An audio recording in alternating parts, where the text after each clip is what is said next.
Yes, ready. 90 watts per minute start. इस बात की चर्चा करते हुए मैं दो बातें कहना चाहता हूँ।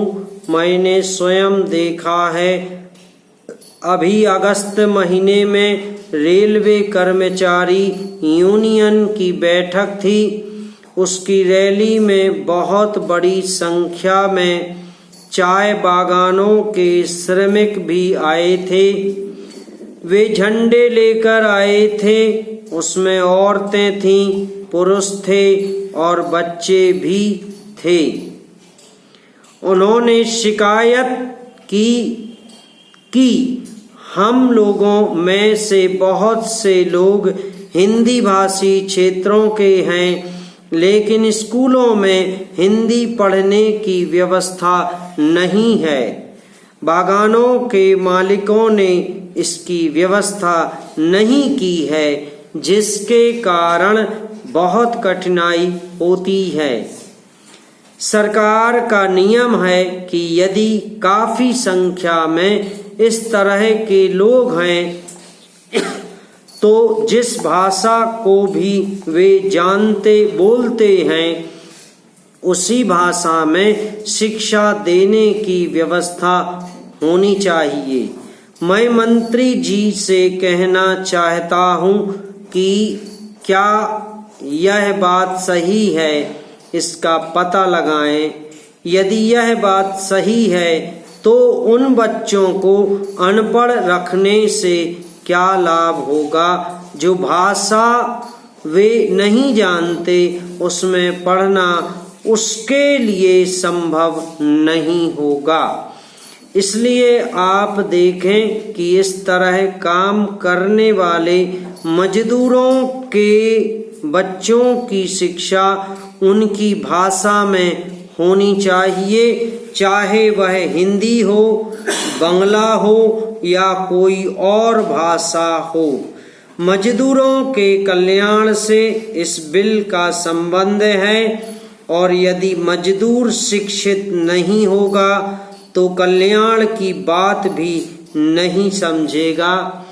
इसलिए उनकी इस शिकायत को दूर करें ताकि उनका असंतोष दूर हो सके। पैरा दूसरी बात दुर्घटना की है। दुर्घटनाएं बागानों में बहुत होती हैं, लेकिन उनके लिए जो मुआवजा आदि उनको मिलना चाहिए वह उचित तरीके से उनको नहीं मिलता है।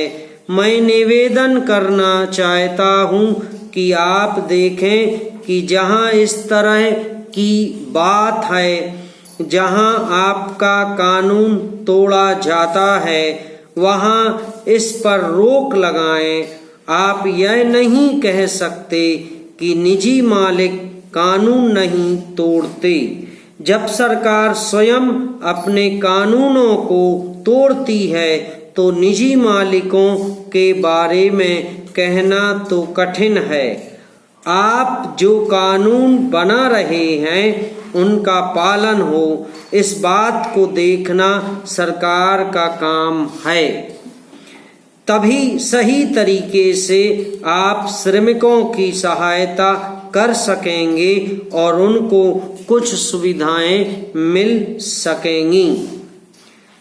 अच्छा होता यदि उनके कल्याण की सभी बातें इस बिल में आ जाती, लेकिन यह बिल भी ठीक है और मैं इस बिल का समर्थन करता हूँ। पैरा उपाध्यक्ष महोदय, मैं आपके सामने एक बात और रखना चाहता हूँ और वह यह है कि देश में बेकारी बढ़ती जा रही है और इसे रोकने का कोई उपाय सरकार अभी तक नहीं कर पाई है। सरकार अपने दूसरे कार्यों में ऐसी उलझी रहती है कि उसे इस ओर ध्यान देने का समय ही नहीं है। यदि बेकारी की समस्या की तरफ सरकार ने ध्यान नहीं दिया तो देश का जो बेरोजगार वर्ग है वह क्रांति कर सकता है, और अगर ऐसा हुआ तो सरकार को बड़ी परेशानी का सामना करना पड़ेगा। समाप्त।